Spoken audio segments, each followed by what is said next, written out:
Hello guys, this is Juzaifa from Jeffy setups. Hope you guys are doing well. और जो आज का हमारा लेक्चर है वो ज्वाइंट्स के ऊपर है।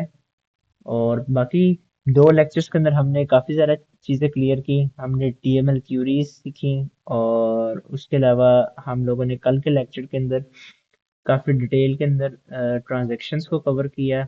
उसके साथ यूनियन और यूनियन आर में डिफरेंस देखा, सीक्वल ऑपरेटर्स को हमने देखा। तो आज की इस वीडियो में हम लोग ज्वाइन के बारे में सीखेंगे। ज्वाइन कितनी किस्म के होते हैं और ज्वाइन करते क्या हैं। बेसिकली ज्वाइन जो है हमारे सीक्वल में ये एक बड़ा अहम किरदार अदा करते हैं। जैसे अगर मैं इसकी एक छोटी सी डेफिनेशन आपको बताऊं कि ज्वाइन सीक्वल में एक या एक से ज़्यादा टेबल्स के साथ कंबाइन करने के तरीके होते हैं। और जब डाटा अलग अलग टेबल्स में से आता है तो हम लोग चाहते हैं कि उसको हम एक ही रिजल्ट सेट में दिखाएं। तब हम ज्वाइन का इस्तेमाल करते हैं। ज्वाइन का मेन मकसद भी यही है कि आप टेबल को कनेक्ट करते हैं, आप रिलेटेड इंफॉर्मेशन को एक ही रिजल्ट सेट में लेके आते हैं और डाटा को क्लीन और स्ट्रक्चर्ड दिखाते हैं। और सबसे बड़ी बात ये कि इसके ज़रिए हमारा काफ़ी ज़्यादा टाइम बच जाता है। अगर इसको मैं एक समरी के अंदर बयान करूँ तो बेसिकली ज्वाइन एक ऐसी टेक्निक है जो मल्टीपल डाटा सेट्स को जोड़कर एक कंबाइंड रिजल्ट बनाती है। इससे हम रिलेटेड डाटा को इजीली फेच कर सकते हैं। अब यहाँ पे मैं एग्जांपल दूंगा आपको। एक स्कूल की हमारे पास डेटाबेस है।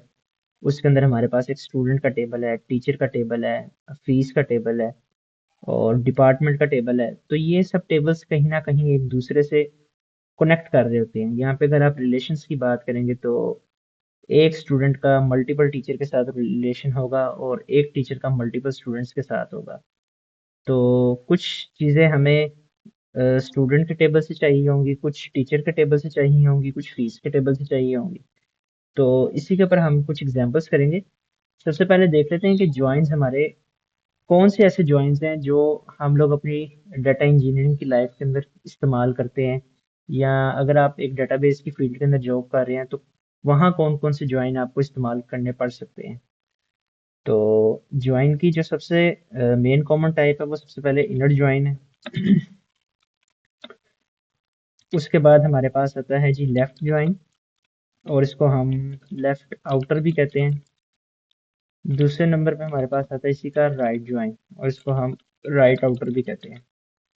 और जो हमारा कह लें कि बहुत ही कम इस्तेमाल होता है उसको हम फुल आउटर ज्वाइन या फुल ज्वाइन के नाम से इस्तेमाल करते हैं। तो सबसे पहले इनर ज्वाइन को समझते हैं। और यहाँ पे मुझे थोड़ा सा डमी डाटा की ज़रूरत पड़ेगी। तो मैं करता हूँ एक टेबल मैं क्रिएट कर लेता हूँ। हम ज़्यादातर स्टूडेंट्स के टेबल के ऊपर काम करें तो स्कूल का ही हम डाटा क्रिएट कर लेते हैं। तो सबसे पहले मैं एक टेबल बनाऊंगा, क्रिएट टेबल। ये इसका सिंटेक्स आ गया स्टूडेंट्स। और यहाँ पे मैं कॉलम दूंगा आईडी इंट, और इसको हम प्राइमरी की कर देंगे। प्राइमरी की का मैंने कल आपको बताया था। नेम के अंदर हम वार दे देंगे और इसकी लेंथ हम लोग कर देंगे 50। लास्ट पे हम लोग कर देंगे डिपार्टमेंट, और यहाँ पे मैं इसको कर दूंगा वार। इसमें मैं 20 लिखूंगा। डिपार्टमेंट का नाम इतना लंबा नहीं होता। तो ये हमारा स्टूडेंट्स का टेबल क्रिएट हो गया। अब इस टेबल के अंदर हम थोड़ा सा डाटा डालेंगे। इंसर्ट इनटू स्टूडेंट्स, यहाँ पे आईडी, नेम और डिपार्टमेंट। वैल्यूज आ जाएंगी। वैल्यूज के अंदर मैं 1, नाम कोई भी रैंडमली जनरेट कर देता हूँ और सब्जेक्ट में यहाँ पे CS डाल देता हूँ। इसी तरह 2, अहमद, और यहाँ पे ये डाल देता हूँ।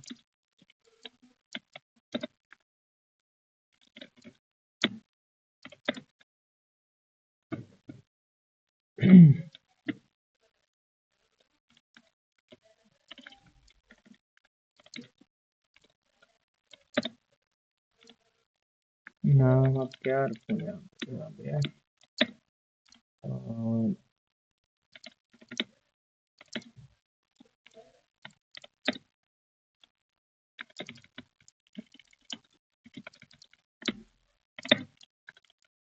तो ये डमी डाटा मैंने थोड़ा सा इसमें डाल दिया। आई गेस इतने बहुत हैं। इसको मैं कर देता हूँ कमेंट। अब मैं एक और टेबल बनाऊंगा, क्रिएट। अब यहाँ पे मैं फॉरेन की का कॉन्सेप्ट भी आपको समझा देता हूँ। क्रिएट टेबल, तो एक फीस का टेबल हम बना लेते हैं। और यहाँ पे भी सेम मैं डाल देता हूँ। फीस की सबसे पहले आईडी आ जाएगी, इस पॉइंट का नाम दे देंगे। देन यहाँ पे हम लोग डालेंगे स्टूडेंट आईडी। स्टूडेंट आईडी मैं ऊपर से लेके आ रहा हूँ पिछले टेबल से। और अमाउंट के अंदर भी मैं इंट डाल दूंगा। अब हम यूज करेंगे यहाँ पे स्टूडेंट आईडी जो यहाँ पे आई है, इसको मैं फॉरेन की डिक्लेयर करूंगा। वो कैसे करते हैं, उसका सिंटैक्स देख लेते हैं। तो फॉरेन, हाँ, फॉरेन की लेके मैं किस कॉलम को आ रहा हूँ, स्टूडेंट आईडी को। यहाँ पे हमारी स्टूडेंट आईडी आ गई। रेफरेंस इसका किस टेबल से आ रहा है, REFRENCS, रेफरेंसेस। मेरे ख्याल से ये इसमें शायद काम करे, सिंटेक्स का इशू आ सकता है। और स्टूडेंट्स को मैं यहाँ पे ले आता हूँ, स्टूडेंट्स के टेबल में से आईडी लेके आ रहा हूँ। पहले इसको चला के देखते हैं। सिंटेक्स एरर आ गया। रेफरेंसेस, REF, सॉरी यहाँ पे स्पेलिंग मिस्टेक है। Relation students does not exist, how is this possible. ओहो, स्पेलिंग का मसला। ठीक है, इसको मैं अब चला के देखता हूँ। ठीक है, ये हमारा टेबल बन गया। अच्छा, फॉरेन की के ऊपर बात करते हैं। जैसे कल मैंने आपको बताया था कि हर टेबल के अंदर एक उसकी प्राइमरी की मौजूद होती है। तो यहाँ पे बेसिकली हम लोग फॉरेन की यूज कर रहे हैं स्टूडेंट आईडी को। तो हमने इस पे ये बताना है कि जिस स्टूडेंट आईडी को हम लेके आ रहे हैं इस टेबल के अंदर, वो बेसिकली एक दूसरे टेबल के अंदर पहले ही मौजूद है, उसको एज अ हम रेफरेंस यूज कर रहे हैं। हम फॉरेन का लफ्ज यूज करते हैं कि फलां बंदा फॉरेन कंट्री से आ रहा है, तो वहां से पता लग रहा होता है कि ये दूसरे मुल्क से आ रहा है। इसी तरह यहाँ इस टेबल के अंदर अगर हम किसी और टेबल की फॉरेन की यूज कर रहे हैं, तो हम यहाँ पे ये लाजमी मेंशन करेंगे कि कल को अगर मैं स्टूडेंट्स का टेबल ड्रॉप करूंगा तो ये हमें ड्रॉप करने नहीं देगा। ये इसके ऊपर एक किस्म का कंस्ट्रेन लग जाएगा कि आप इस टेबल को ड्रॉप नहीं कर सकते, क्योंकि ये टेबल कहीं और पे, इस टेबल की जो आईडी है वो कहीं और पे एज अ फॉरेन की इस्तेमाल हो रही है। तो यहाँ पे मैं आपको इसको ड्रॉप करके भी दिखा देता हूँ। जैसे कि आप ऊपर स्टूडेंट्स का टेबल है, मैं इसको ड्रॉप करूंगा, वो ड्रॉप नहीं होगा क्योंकि यहाँ पे कंस्ट्रेन लग चुका हुआ है। ये देखें, can not drop table students because other subjects depend on it constrain fees student ID key on the table fees depends on the table students. तो इसका कहने का मकसद यही है कि भाई आप इस टेबल को ड्रॉप नहीं कर सकते, क्योंकि इस टेबल के अंदर जो स्टूडेंट आईडी है वो एज अ फॉरेन की इस्तेमाल हो रही है फीस के टेबल में। ठीक है, अगर हमने इस टेबल को ड्रॉप करना है तो सबसे पहले हमें फीस का टेबल ड्रॉप करना पड़ेगा, देन हम स्टूडेंट्स का टेबल ड्रॉप करेंगे, या आप इस टेबल को अल्टर करके यहाँ पे इसकी फॉरेन की हटा देंगे। तो आपके पास ये दो सोल्यूशन हैं इसके। अब फीस के टेबल में थोड़ा सा डाटा इंसर्ट करते हैं। इंसर्ट इनटू फीस और आईडी, स्टूडेंट आईडी, अमाउंट और वैल्यूज। यहाँ पे वैल्यूज में डाल देता हूँ थोड़ी सी। यहाँ पे हमने बेसिकली सारा इंट का ही टेबल एक किस्म का रखा हुआ है, तो यहाँ पे कोई भी आप अमाउंट डाल दो। आईडीज का बस ध्यान रखना, एक एक कॉमा यहाँ पे मैं डाल देता हूँ 5000, और कॉमास बाद में लगा लेंगे। 2,2,6,000, और यहाँ पे मैं डाल देता हूँ 3, एक आईडी यहाँ से मैं मिस कर देता हूँ क्योंकि हमने ज्वाइंट्स की भी प्रैक्टिस करनी है। तो रेट यहाँ पे मैं इतना लगा देता हूँ 5500, और लास्ट में मैं डाल देता हूँ 4,5,6200। यहाँ पे आपने कॉमास डाल लीजिए।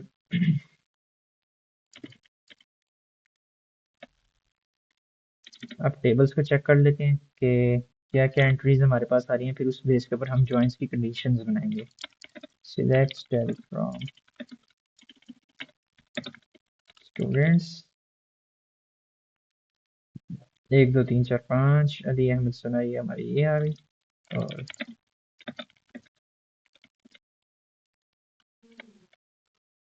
1 2 3 4 ये हमारी आ गई यहाँ पे। तो अब करते हैं हम ज्वाइन का सबसे पहले इनर ज्वाइन में लगा देता हूँ और आपको इसका सिंटेक्स भी समझा देता हूँ। एक डायग्राम पहले मैं इसकी बना दूँ ताकि आपको इजीली समझ आ जाए। लेट्स सपोज हमारे पास यहाँ पे दो टेबल्स हैं, ठीक है, और इसको टेबल 1 कह देता हूँ और इसको टेबल 2। तो ज्वाइन, सबसे पहले हम इनर ज्वाइन को डिस्कस कर रहे हैं। इनर ज्वाइन का बेसिकली मकसद ये होता है कि दोनों टेबल्स के अंदर आपकी सिर्फ जो एंट्रीज मैच करेंगी ये सिर्फ उसको शो करवाएगा। लाइक अब ये दो डायग्राम्स मैंने ड्रा किए हैं तो इसके अंदर से सिर्फ आपका इनर ज्वाइन के अंदर ये वाला पोर्शन शो होगा। मतलब कि आप कह लें कि ये हमारा इसके अंदर से ये डाटा मैच कर रहा है और यही सिर्फ इसको लेके आएगा, अदरवाइज ये किसी और को लेके नहीं आएगा। और अगर मैं यहाँ पे लेफ्ट ज्वाइन की बात करूँ तो लेफ्ट ज्वाइन के अंदर ये होगा कि सिर्फ ये लेफ्ट टेबल के अंदर जो डाटा होगा ये वो सारा डाटा ले आएगा। इसी तरह राइट ज्वाइन के अंदर ऐसे होगा कि राइट ज्वाइन के अंदर दो टेबल्स हमारे पास हैं, टेबल ए और बी, ये सिर्फ राइट साइड का डाटा लेके आएगा। और अगर आप फुल आउटर ज्वाइन की बात करेंगे तो ये दोनों टेबल्स का डाटा इकट्ठा करके ले आएगा। तो ये ज्वाइन की स्पेसिफिकेशंस हैं और ये अब हम एग्जांपल्स के थ्रू करते हैं। अगर आप चाहते हैं कि डायग्राम इसकी मैं अलग से बना दूं तो वो भी आपको बना देंगे, आप कमेंट के अंदर बता देना। अदरवाइज एग्जांपल्स के थ्रू आपको आई गेस के ज़्यादा अच्छे से समझ आएगी। तो सबसे पहले इनर ज्वाइन की प्रैक्टिस करते हैं। यहाँ पे मैं लिखता हूँ सिलेक्ट और स्टूडेंट्स का टेबल में देख लेता हूँ। अब चूंकि स्टूडेंट टेबल के अंदर स्टूडेंट आईडी का भी आईडी के नाम से पड़ा हुआ है और फीस के टेबल में स्टूडेंट आईडी के नाम से पड़ा हुआ है, तो दोनों के अंदर आईडी सेम ही पड़ी हुई है, यानी कि आईडीज का ये कॉलम सेम ही है। तो मैं यहाँ पे एस डॉट आई डी इस टेबल की उठा देता हूँ। दूसरे नंबर पे मुझे चाहिए नेम, तो एलिस इसका एस सेट किया हुआ है, S dot name, S dot department. और फीस के टेबल में मेरे पास क्या क्या है, फीस के टेबल में से भी मैं कुछ ना कुछ ले लेता हूँ। फीस के टेबल में से अमाउंट में ले लेता हूँ, फीस डॉट अमाउंट।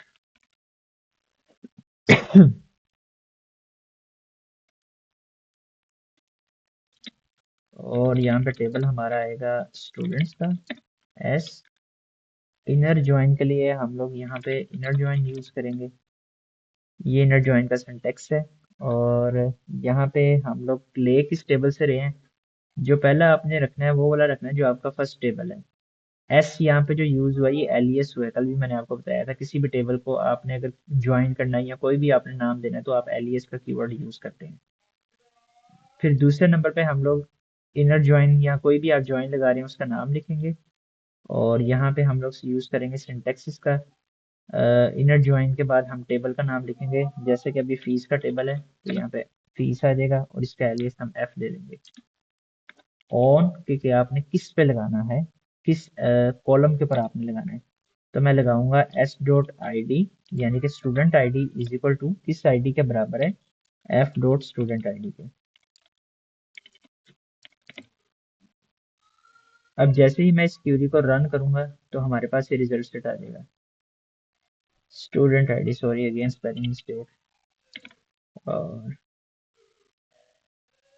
अब आप ये देखें इसके अंदर हमारे पास डाटा कौन सा आया है, 1 2 4 5, यानी कि जो स्टूडेंट आईडी 1 के अंदर स्टूडेंट वाले टेबल में पड़ी है वो फीस की आईडी 1 से मैच हो रही है। 2 इसको इस टेबल में मिला है तो वो ले आए।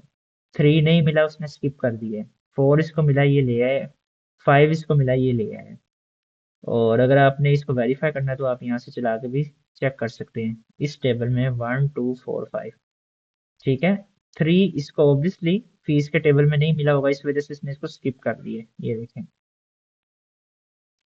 स्टूडेंट आईडी यहाँ पे इसको नहीं मिला, 1 2 4 5 है और ये इसी को उठा के ले आया है। 3 यहाँ पे मौजूद नहीं है, ये इसको लेके नहीं आया। तो इसी तरह अब हम लेफ्ट ज्वाइन को देखेंगे। यहाँ पे सिर्फ आपने इनर ज्वाइन की बजाय लेफ्ट लिख देना है। जैसे ही मैं इस क्यूरी को रन करूंगा, मैंने आपको डायग्राम के अंदर बताया था कि लेफ्ट ज्वाइन करता क्या है। जो आपका लेफ्ट के ऊपर डाटा होगा ये सिर्फ उसको लेके आएगा, राइट वाले को ये छोड़ देगा, स्किप कर देगा। अब जैसे इस क्यूरी को मैं रन करूंगा तो ये देखें, हमारा जो लेफ्ट के अंदर डाटा पड़ा हुआ है 1 2 3 4 5, आप इसके ऊपर sorting इसके ऊपर भी लगा सकते हैं। ऑर्डर बाय आप यहाँ पे लगा सकते हैं एस डॉट आई डी के ऊपर 1 2 3 4 5, यही 5 इसको मिले हैं और ये इसको उठा के ले आए हैं। तो अब हम राइट ज्वाइन को देखेंगे, वो भी सेम ऐसे ही काम करेगा। राइट ज्वाइन क्या करेगा, आपका डाटा जो राइट के अंदर पड़ा होगा वो सारा उठा के ले आएगा और लेफ्ट वाले को छोड़ देगा। तो यहाँ पे मेरे पास अब इस हिसाब से होना चाहिए। अगर मैं फीस के टेबल को चलाता हूँ तो रिकॉर्ड मेरे पास आ रहा है 1 2 3 4, तो यहाँ पे 5 नंबर नहीं आएगा, सॉरी ये है 1 2 4 5, तो यहाँ पे 3 नंबर ये स्किप कर देगा। इसको हम चला के देख लेते हैं, ये देख लें 1 2 4 5। और इसी तरह अगर मैं फुल ज्वाइन की बात करूंगा तो इसके अंदर हमारा सारा डाटा शो हो जाएगा, फुल आउटर ज्वाइन। इसको मैं चला के दिखा देता हूँ, 1 2 3 4 5 ये हमारे सारे रिकॉर्ड ले आए हैं। तो गाइस ये थी आज की हमारी वीडियो। उम्मीद है मुझे कि आप लोगों को समझ आ गई होगी। और डायग्राम मुझे पता है मेरी इतनी परफेक्ट नहीं है, तो आप लोग देख लें कि अगर आपको नहीं समझ लगी तो मैं आपको दोबारा से डायग्राम्स ड्रा करके दे दूंगा। डायग्राम्स बनाने में मैं इतना प्रोफेशनल नहीं हूँ, तो एग्जाम्पल्स के थ्रू हो सकता है आपको काफ़ी ज़्यादा कॉन्सेप्ट्स क्लियर हो गए हों। तो नेक्स्ट जो हमारी वीडियो है उसके ऊपर हम लोग फंक्शंस के ऊपर काम करेंगे और फंक्शंस को सीखेंगे कि सीक्वल के अंदर कौन से फंक्शंस होते हैं। उसके बाद हमारे विंडोज फंक्शन है। फर्दर उसके बाद मैं आपको टॉपिक बता दूंगा कि किसके ऊपर मैं वीडियो बनाऊंगा। अभी के लिए इतना ही, अपना ख्याल रखिएगा, टेक केयर, बाय।